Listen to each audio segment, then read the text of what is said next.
I want to hear cannons. Downfield, pull up, ball to the 5, touchdown Tampa Bay. Mike Evans does it again. Fire the cannons, Bucs. It's first and goal. That's picked off. That's picked off. And who else? Rondé Barber. And the Tampa Bay Buccaneers may ride to the Super Bowl with that one. Third down, 18. Dropping Gannon, looking Gannon. Throws up with a head. Intercepted. At the 40. Derek Brooks 30. Brooks to the 25. 20. Derek Brooks all the way. There it is. The dagger's in. We're going to win the Super Bowl. And then the cannons come. Fire them. Keep on firing them. Keep on firing them.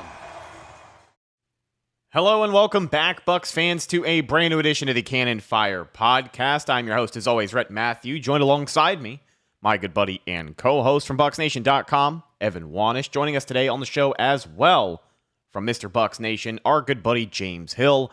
Fellas, we've got a lot to talk about on the show today. Some breaking news to kick things off with the Buccaneers and left tackle Tristan Wirfs, three-time Pro Bowler, agreeing to a 5-year, $140.6 million extension. It's a 5-year extension. Keeps him in Tampa Bay until the end of 2029. He is scheduled to make $18.24 million this year. It has been a long time coming. We have been hyping up the contract. And the largest contract in Tampa Bay Buccaneers team history has now been awarded to one Tristan Wirfs. Gentlemen, your thoughts on the deal, Evan?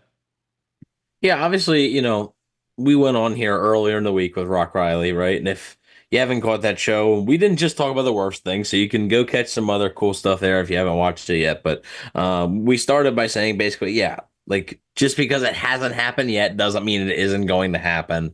And that's exactly how it occurred, right? I think I said, and you and Rock both agreed that like it was probably going to get done before the season even started. So, it is no surprise. It's not a shock. It didn't come out of nowhere, but it is still nice to see them get the deal done sooner rather than later. You don't want the thing dragging on, because then if something happens and he were to get hurt or anything like that, it really messes things up. And so you just want to make sure that he's taken care of, and for the Bucs to get the lockdown, arguably their best player on the team. Honestly, I mean, he's pretty hard to replace, darn near impossible to replace. A great left tackle like that is special, and that's just not something you can let walk out the door. And they simply weren't going to, so it wasn't going to happen. I know there's a couple people maybe a little anxious that the deal wasn't done yet, and then you had the Jordan Schultz thing on Sunday night saying, oh, they're miles apart. But to me, there was no doubt in my mind that this deal was going to happen, and I'm glad to see it happen, right now before the season even gets going. Yeah, no, I mean, I agree 100%. I've been talking about it a little bit on my channel recently, where, if there's one player Jason Light could keep on this entire roster, you could argue it would be Tristan Wirfs, right? He's the second best left tackle in the league, in my opinion, right behind Trent Williams. And whenever Trent Williams is done, he'll be the best left tackle in the league. This was a deal that obviously makes all the sense in the world. And it just kind of continues this streak of the Bucs keeping their top guys in the building, right? Winfield became the highest defensive back paid in NFL history, and then Wirfs got his big deal as well. So, I mean, it's good business for the Bucs. Makes, again, all the sense in the world, because Wirfs is worth that money. Yeah, he absolutely is. I mean, you talk about two of the players that got re-signed over the offseason we just witnessed, Antoine Winfield Jr. and Tristan Wirfs, two franchise players, two cornerstones of this team on both sides of the ball, who are going to be around for a long time.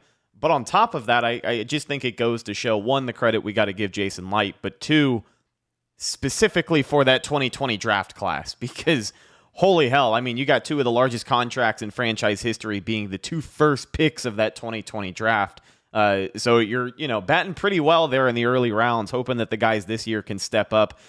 And we've got more news about that as well. But one last thing about the Tristan Wirfs contract I wanted to put out there. I didn't know if you guys knew anything else about this, but Pewter Report is reporting here that the 5th year of that contract was a huge point of contention for Tampa Bay.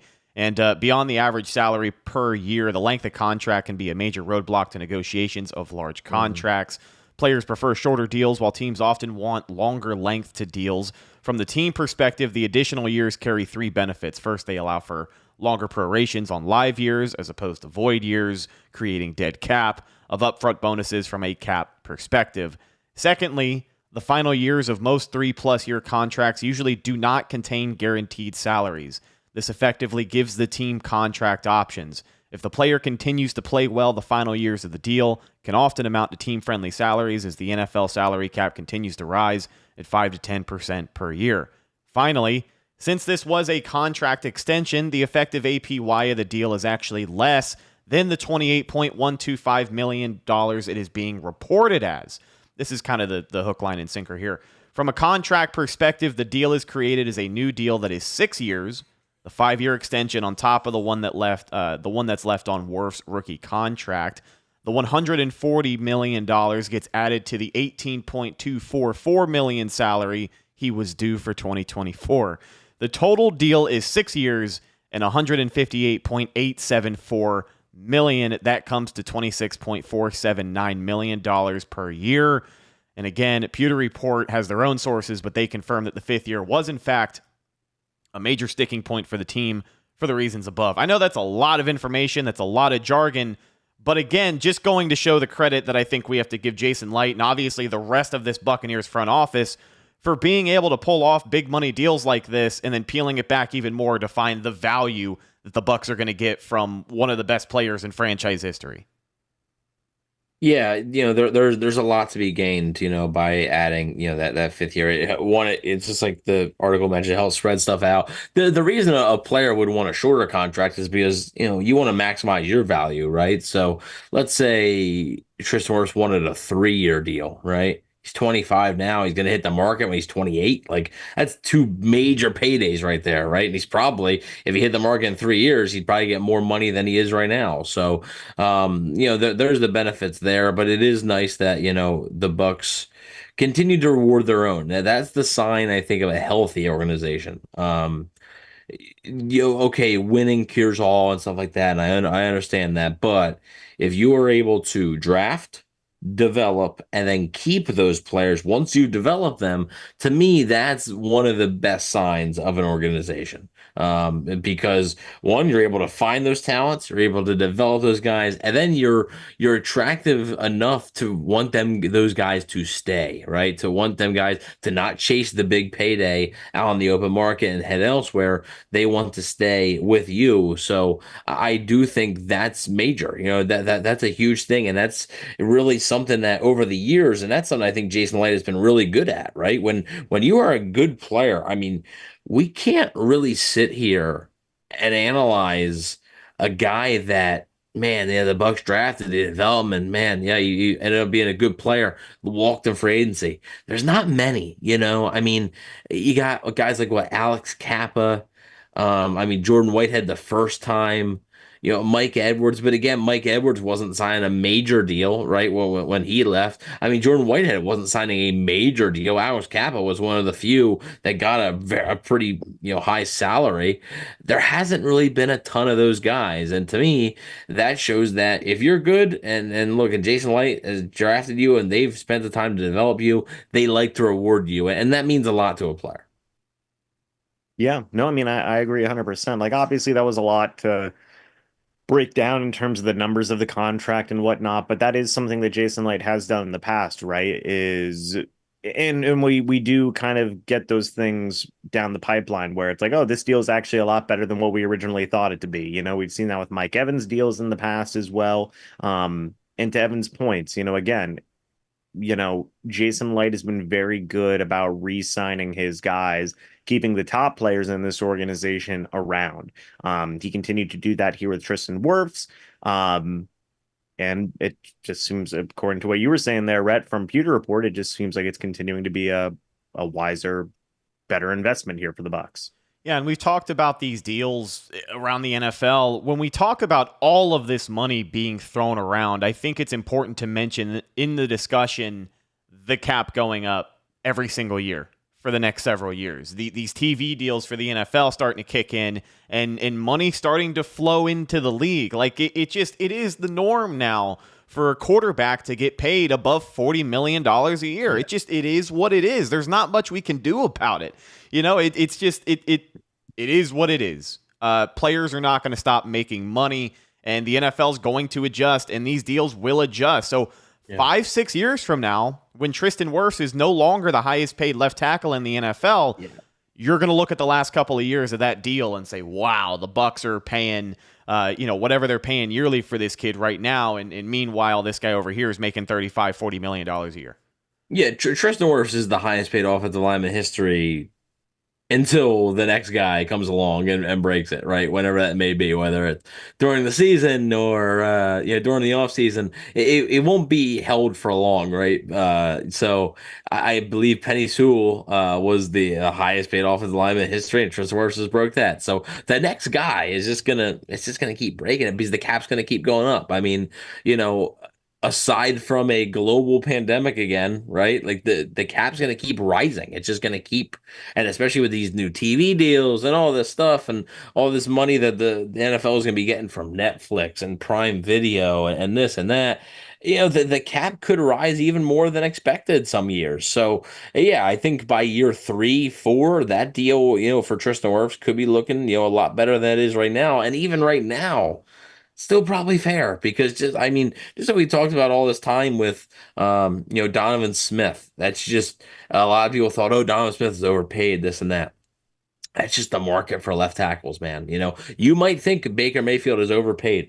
Maybe he is overpaid for what the production is. Maybe that's not $30 million worth of production. That's the market. Somebody was going to give it to him. It's not like the Bucs were the only team, that was going to give him that. Somebody was going to give him that because that's the going rate. So I think when you're looking at Wirfs, the Bucs did pretty well here. It is the largest contract in Buccaneers history. And to me, it's a win-win for both sides here. And it was expected. Obviously, like I said, it's not a huge shock that it's got done, but it's still a win-win for both sides. Phones are on today if you'd like to chime in. 305-224-1968. The meeting ID for today on your screen, 747-973-0150. We are talking about the latest headlines from Tampa Bay Buccaneers training camp. We just covered the first news of the morning, which was the big deal for Tristan Wirfs. Now we got some injury news. And I know the title of the show has to do with the injury news, so I apologize if you have been waiting this entire time to hear the injury update on Yaya Diaby. We're going to get to it, I promise. I got to start with some good news, right? I think we've been waiting a very long time for that Tristan Wirfs news. Literally, the title of the last episode of the podcast was counting down the largest deal in Tampa Bay Buccaneers history. So I felt it was worth mentioning. But yes, let's get into some more pressing matters for the Tampa Bay Buccaneers. Injury news on both sides of the ball. But today, second-year outside linebacker Yaya Diaby went down with an ankle injury during 11-on-11 drills. It was a passing play where he was lined up on the right side and eventually went down to the ground. Trainers looked at him on the ground for about 3-4 minutes, and then a cart came out, and they took him out. He was done for the day. Now, the main update that we have for you today is that the Bucs may have potentially dodged a bullet when you consider the other injury they had at camp this week. No torn Achilles, no torn ACL as far as we know. Initial x-rays for Yaya Diaby are negative. Now, this is an ankle injury on a pass rusher. We have yet to get all the details, but he has avoided, as far as we know, he has avoided a season-ending injury. The Bucs have already had one of those this week, so any news like this for Diaby is going to be good, but that's the furthest update we have as of right now, Evan. Yeah, and it does sound more positive, right? And with those things, you never know, right? Whenever the cart comes out, it means, one of two things. Either the player cannot walk, right? He can't put, he can't put any weight on his leg, ankle, foot, whatever it may be, or the team doesn't want him to, right? And neither one's very good, but I would say that last week, Philadelphia Eagles rookie linebacker Jeremiah Trotter Jr. had gotten carted off. Was back at practice like 2 or 3 days later. So it's not the end of the world for the cart to come out, but it's also not a good thing. So I think there was a lot of worry. You saw, the players taking a knee, the cart coming out for Diaby, practice stopping right for 5 minutes, basically. So I think that has a lot of people worried, and it's rightfully so. I think I think Yaya Diaby is one of the more important players on this team this year. If they're without him for an extended period of time, they might be in some trouble, especially with the pass rush maybe not being the strongest unit to begin with on this team. They were really counting on a guy like Diaby, so. But it does sound more positive, right? It sounds like at least we don't know how long he's going to be out. We don't know the official thing, but it sounds like it is not season ending, which is very important here, right? So, really, if it knocks him out of training camp, oh well, right? Like that as long as he's ready for week 1 or shortly after that, should be a dodged bullet there for the Buccaneers, because if Diaby was out for the whole season, they just it would not be pretty, I don't think. But it does sound encouraging, but we don't know exactly right now. Yeah, I don't think it's a far stretch to say that he's probably the most trusted pass rusher they have right now. For probably the one they put the most faith in, at least. Right. It's right. So again, the severity of the injury is going to be very telling. But again, hoping we get more positive updates soon. Wanted to talk about the depth of this room, though, and I think the initial reaction, everybody's initial reaction to Yaya Diaby being carted off at practice was a collective, oh no. So, James, wanted to get your thoughts on first the injury, expectations for Diaby this year, where they are now, and overall just, I guess, the lack of depth in this room, because you've already got Diaby, who's a big question mark. Randy Gregory has yet to show up to camp, so it's not like we can lean on him at all this year. The Bucs are going to have no choice but to go see what's left in the well out here. But really, what are your thoughts about this pass rush unit? So I was at practice today when he went down. And my first thought was, oh no. And then my second thought was, it should have been me. Listen, the reason I thought, oh no, is because, and look, maybe people will disagree with this, but like, I don't put a ton of stock into this pass rush right now. It's a lot of guys with a lot to prove, or rotational guys. I mean, Anthony Nelson, a rotational guy. Joe Tryon-Shoyinka, a lot to prove. Now, depending on the severity of this Yaya injury, it doesn't seem like it'll be that long, but still, he's got a lot to prove. Chris Braswell, a young rookie, who, literally just got drafted a few months ago, right? These are the guys that you're relying on to be the main bulk of your pass rush going forward, right? And with the Randy Gregory situation, I don't believe he'll play a snap for the Tampa Bay Buccaneers at this point. I mean, it's just he hasn't shown up. I did joke when I was leaving practice. I was like, now that Yaya's gone out, next practice, we're going to hear some music and we're going to see Randy Gregory jog out onto the field, like WWE-esque. But maybe they will look at the veteran market. If it was me, I would look at the veteran market. Really, two guys that come to mind are Carl Lawson and Yannick Ngakoue. But it's a thin market out there as well. So really, the Bucs don't have a ton of immediate help options at their disposal, besides just kind of relying on what they have right now, which is a risky move, in my opinion. Yeah, I think it's definitely going to put a lot of pressure on those players that you just talked about in the early goings of the season. I don't want to write this thing off, so I won't. I'm not going to assume he's going to miss any games until we hear more. Mm-hmm. But I mean, this is a spot on the defense that we were already concerned about, and here goes your up and coming pass rusher. So it'll be interesting to see how things shake out. But fingers crossed that we get some more positive updates on Yaya Diaby. Let's shift our focus to the other side of the football, where we do have a season-ending injury, and that is going to be the offensive guard, Sua Opeta, who I believe tore his ACL, correct? Yes, it is a torn ACL for Opeta. Brutal. I mean, I don't think a whole lot more needs to be said there, but concerning that left guard position, now you have an even bigger hole that opens up, because Opeta was in the running for that starting job, and it seemed like of the free agent guys that they had brought in, he was going to be the better option. I know Ben Bredesen is still in the mix there. Robert Hainsey, obviously going to become a name that you hear a lot more from a depth position, having to come in and compete for this job now. But James, wanted to get your thoughts first on just the state of that left guard spot.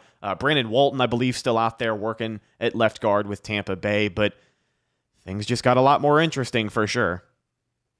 Man, I made a video on my channel. The Bucs can't catch a break at left guard, can they, guys? I mean, golly. Uh, you had a situation a couple years ago where it's like Luke Gedeke was not doing good. And now you have this situation. Like the Bucs just haven't had a reliable left guard since Ali Marpet retired, right? And now I don't want to say that's going to continue because Ben Bredeson has started a good amount of games in the NFL. He started every game for the New York Giants last year, except I think besides one. Not saying a ton. Yeah, the offensive powerhouse that was the New York Giants and Daniel Jones last year. Yeah, yeah. So I mean, my point being is that you bring in a couple of guys with experience and some promise, and then it just continues to just tank. And right now, the Bucs don't have a ton of options in terms of more backups. Now that could change. Nick Leverett is still with the New England Patriots. Aaron Stinney is still with the New York Giants. If those guys get cut somewhere down the line, they didn't sign big money deals. Maybe you could see one of those guys come back. But right now, it's Ben Bredeson's job to lose. Simple as that. I would 100%. I mean, I guess not 100%, but I would feel very good about putting him as the starter at left guard going forward right now, just by default. And they're going to have some questions here as to what they're going to do with the backup left guard spot after their top guy basically went down. Yeah, the only, and I guess you could say maybe silver lining here for the Bucs, not for Opeta. Sucks for Opeta, really. It does. I mean, signed a 1-year deal. Was hoping to get an opportunity here to start, is not going to get that opportunity. But the silver lining for the Bucs, I think, is it's not going to change their plans too much, just because we saw in training camp, and I know it's early in camp, and we haven't played preseason games yet, but Ben Bredeson was mostly running with the ones, even when Opeta was healthy. So it wasn't like they were, penciled Opeta into that left guard spot. There was going to be some competition, but I do think they probably thought Bredeson had the upper hand. Now it's, Bredeson's job to lose pretty much. I do wonder, I think they'd prefer to keep Robert Hainsey at center, at least during the preseason, to try, help Graham Barton out a little bit as, he transitions in the NFL like that. But also, it's an opportunity for a guy like Elijah Klein, their 6th-round pick from this past draft. He'll be able to get a little more playing time. Maybe if you're in a pinch, you can slide Hainsey over. We've seen that he can play guard before. So if you're in a complete pinch, you definitely can. And really, I mean, even a guy like James, during the offseason, that's what he wanted to do. He wanted them to add a center, whether it be in the draft or free agency, and move Hainsey over to left guard to have him be the starter. So maybe James, for once in his life, gets his wish. And look at me now. Look at you now. I was about to say something. I'll let it. The roast to James Hill will be later, after the season.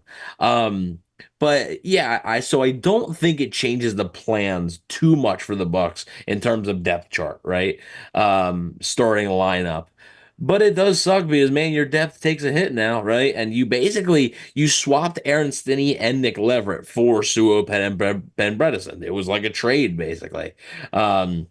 So literally, Stinney went to the Giants, and then, Bredeson, Giants, Bucs, Stinney, Bucs, Giants. Basically was a trade. But yeah, so your depth has taken a hit, though. Like you said, Brandon Walton can play a little bit inside as well. But yeah, you're gonna be pressed up against it when you look at the free agents right now. There's not many options right now if the Bucs wanted to. So their best bet, if they look at it right and they're not comfortable with Ben Bredeson as their starter, they don't want to move Robert Hainsey. I think their best bet would probably be to wait until the final cut down days. There's always some veterans that are on the chopping block, right? Always on that roster bubble. Does a veteran get cut? Can you pick that guy up? Just like James mentioned, a guy like Nick Leverett or Aaron Stinney, do they not make it? Obviously, they would be logical fits. Another veterans, that are out there on the roster bubble. Maybe even, look, if a team is debating on cutting a veteran guard, you call them up and say, hey, you're going to cut him? We'll throw you a seventh round pick so we don't have to compete with 31 or 30 other teams for him, you know? So you could see something like that if the Buccaneers weren't comfortable with what they saw out of Ben Bredesen or Elijah Klein, stuff like that. So it is still too early to tell. It does suck for Sua Opeta, and it sucks for the competition. I was personally excited for Opeta. It was one of my more favorite signings this past offseason. I compared it. I did not say he was going to have the same production, okay? But I compared it to like the Shaq Barrett thing. Shaq Barrett was behind a really loaded Denver pass rush his entire career, and he finally got a chance to have more exposure, get into a starting role in Tampa Bay, and look where it got him. You know, he just recently retired. Congratulations to him. I don't know if we've talked about that or not, but look where I got him. You know, it's one of the better signings, arguably one of the best signings Jason Light has ever had as a general manager, right? Fantastic. One of the best signings in Buccaneers history. I thought Opeta, behind that loaded Eagles offensive line with a ton of depth, getting an opportunity to potentially start here could be good for him, but unfortunately it was not to be, and he will miss the season. And signing a 1-year deal, who knows what his future holds in Tampa Bay. While we talk about the injury front, James, you were out there at training camp rubbing elbows this morning. Have you heard anything at all about what's going on with Chase Edmonds? I mean, we had an entire offseason to make sure we were healthy and ready to go once training camp rolled around, and they've had 6 practices. This guy hasn't seen any of them. I know he's a veteran at this point, and he wasn't planning to be a huge fixture in this running back room anyways, but last year and the year before, I mean, last year, he's been on the roster enough to where I was at least hoping for him to be healthy and practicing. He hasn't been there at all, and the Bucs haven't said too much about it either. Have you heard what's going on?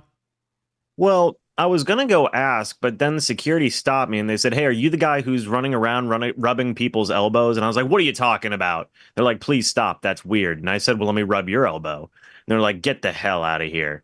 Look, Chase said... No, you didn't like that one? Wow. Well, okay. Hang on, really quick. We do have, before we talk about more about rubbing elbows, rubbing people's elbows. You could rub Chase Edmonds' elbow. Maybe that's what's hurt. Yeah, maybe it's his elbow. Maybe it is. A $5 super chat from Joel Enrican. Prayers to Yaya Diaby. Go Bucs. Thanks so much for the super chat, Joel. Really appreciate it. So Chase Edmonds has been out there. He's been a part.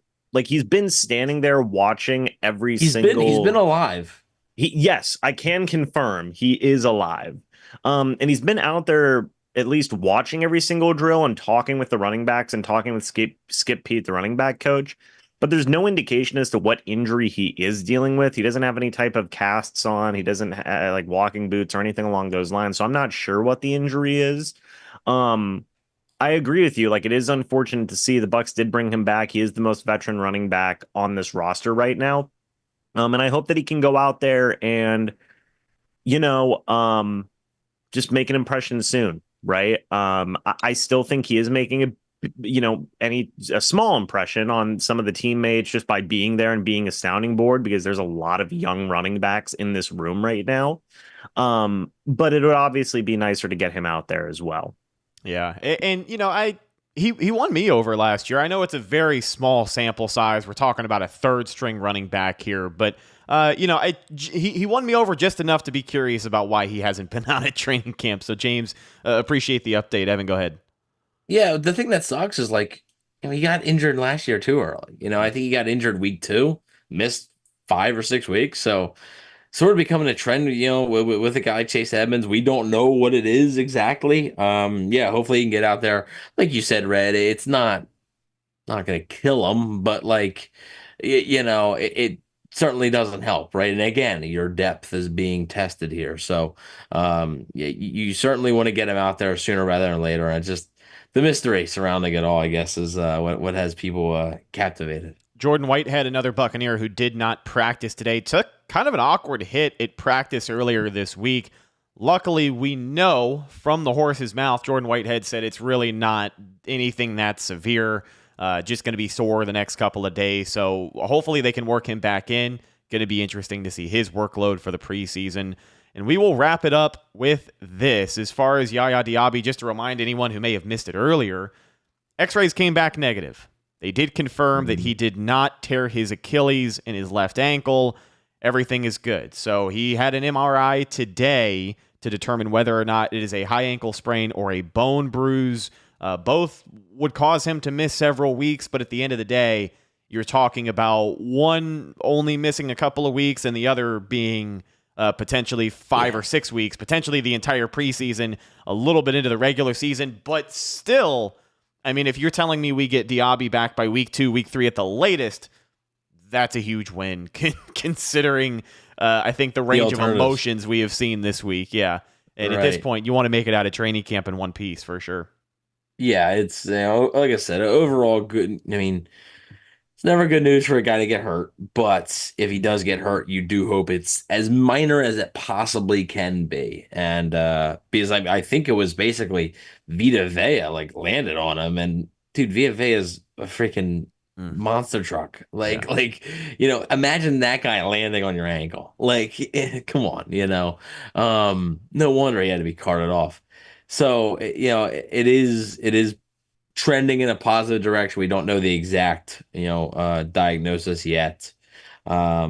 But yeah, hopefully he doesn't have to miss any time, as far as regular season games go, hopefully, he can be out there September 8th. Like I mentioned, it's still over a month away. I mean, from when we're recording this, it's August 1st. So it's still over a month away. So he has some time here, and hopefully it's not so serious that, he'll have to miss much, if any, time in the regular season, because, we're going to be talking about this, I think, all preseason as well. And if you want me completely honest, probably all season. The pass rush is going to be a talking point this season, and they're going to need Yaya Diaby to help, turn that group into something that is better than what it was last year, because that's what the Bucs are hoping. Let's put a bow on it with this. Wanted to cover some of the players who did stand out at training camp today. James, sounds like it was a busy day for the tight ends. I mean, between K. Dotton, Keeft, Payne Durham, you got a couple of touchdown catches and a few big plays. But, this passing game getting dialed in, but today the tight ends in particular were the stars. Yeah, aside from that, Trey Palmer caught a deep ball. One guy that's really impressed me, speaking of that tight end room, there was a couple of drops early on from the tight ends, by the way. I think Cade had one. Payne Durham might have had one as well. Devin Kolb's done some interesting things throughout training camp so far.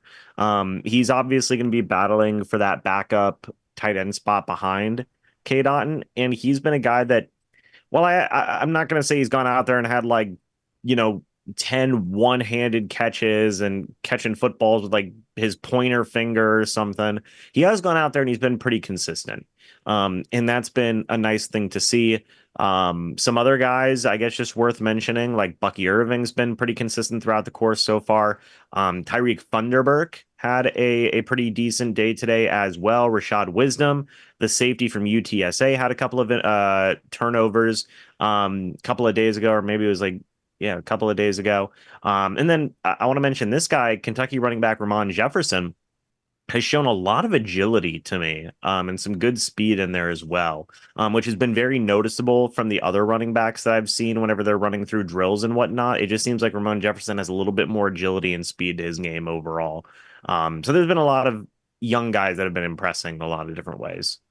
Yeah, reading here, Jose Ramirez, another one of those guys, came up big today with a sack for the second straight practice. And then rookie linebacker Kalen DeLoach, an undrafted rookie, had a couple of big plays and a sack during 11 on 11. So, I mean, there's young guys popping up everywhere. And this is part of the fun of training camp is these are names you're not going to hear, hopefully not, going to hear in November and December. So you get to see what they're worth now for sure. Yeah, and I always the guys that the undrafted free agents or the 7th round picks, mostly honestly the undrafted free agents, like the Christian Isians of the world that, sort of come out of nowhere and you don't really, it's okay, yeah, they signed 14 undrafted free agents and it's just a name on the list. And all of a sudden the dude starts playing and you're like, oh, it's interesting. Funderburk was a guy, James stole that from me. I mentioned that to him. But anyways, Funderburk has been interesting to me. He had a nice pass breakup on Mike Evans today from Baker Mayfield. So interesting player. Who got the video? James did. Check it out. That was big. He is an undrafted free agent from Appalachian State, so listed 5'3", 185. So an interesting player there just to keep an eye on, especially with corner depth. They do kind of have a deepish corner room. I mean, you look at it like Dean, McCullum, Hall, Tavier Thomas. Who Tavier Thomas has been pretty good. If we're talking about veterans who have been pretty good in camp, I think he had 3 or 4 picks in the first like 4 or 5 days or something. It was pretty good. So I mean, they do kind of have a deeper cornerback room, but maybe a guy like Funderburk could sneak in there, maybe on special teams. KJ Britt just wants to fight everybody. I mean that in a good way.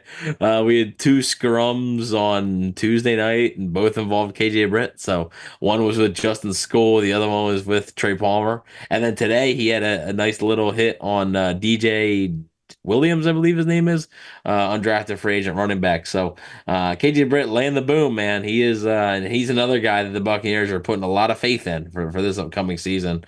So we'll have to wait and see how he performs in the preseason games.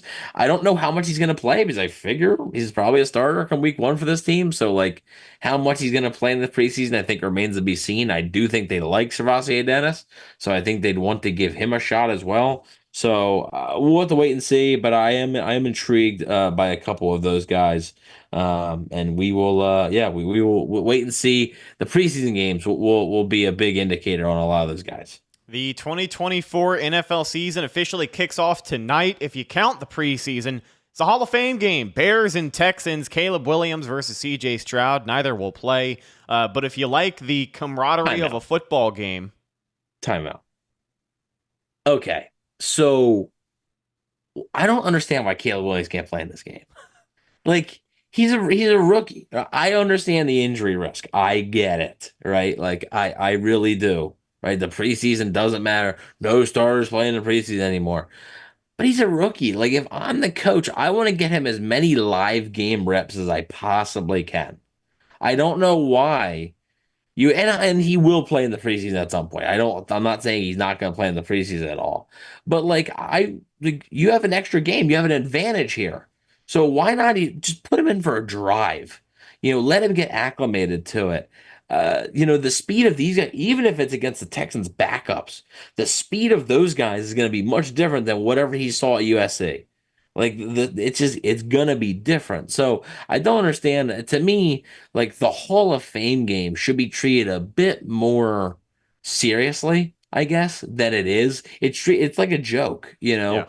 No starters even start the game. Like, you're barely even going to see any of the backups that Like, you're not even going to see many of those guys.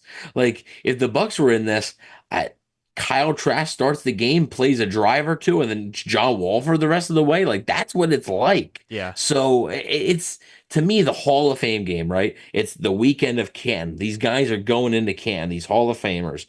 You should make a bigger deal out of this. And they just don't.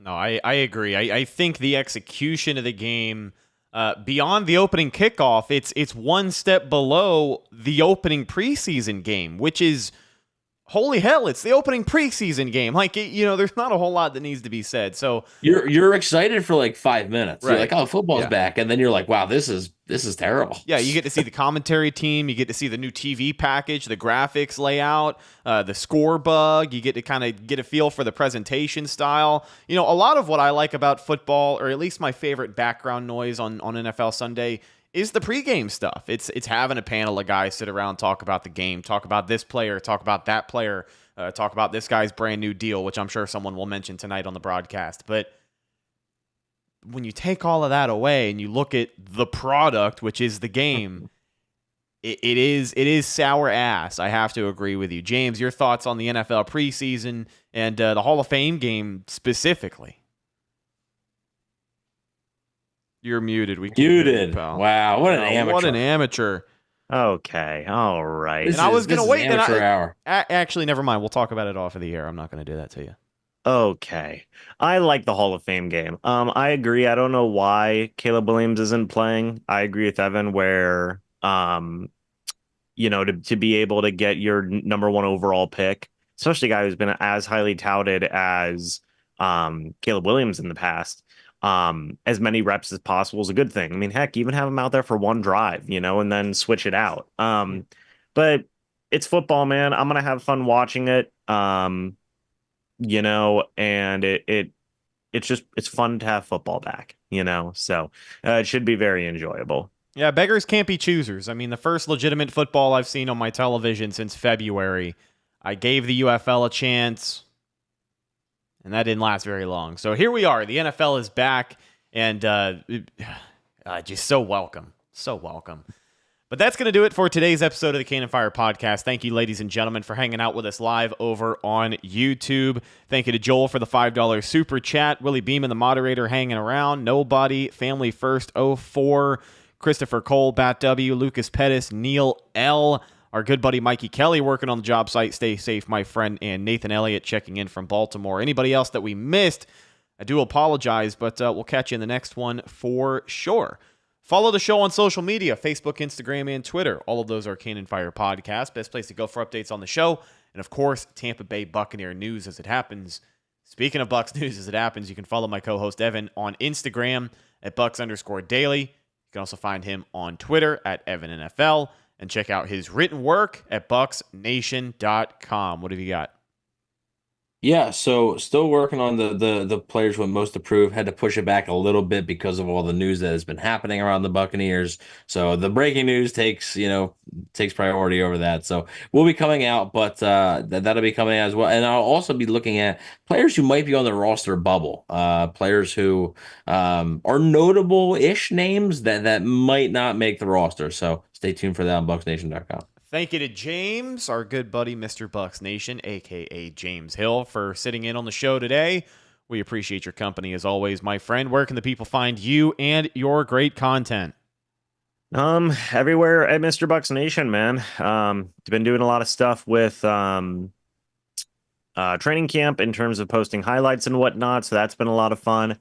Trying to get my Twitter and my Instagram more active as well. So, yeah, it's busy, man. It's busy, but that's where you can find me, everywhere, Mr. Bucs Nation. The best training camp highlights you're going to find on the platform, folks. There's a lot that the media cannot get that James is able to get because he's a magician, if you will. Last but not least, you can find myself on social media, Instagram and Twitter at Reticus, RHETTAKUS. If you follow me, I will follow you back. But that's going to do it. Thank you once again for hanging out with us. We'll talk to you later on with some more updates from Tampa Bay Buccaneers training camp. I'm your host, Rhett Matthews, signing off from my co-host, Evan Wanish, and special guest, James Hill. We'll see you soon. Until then, and as always, thank you for listening, and go Bucs.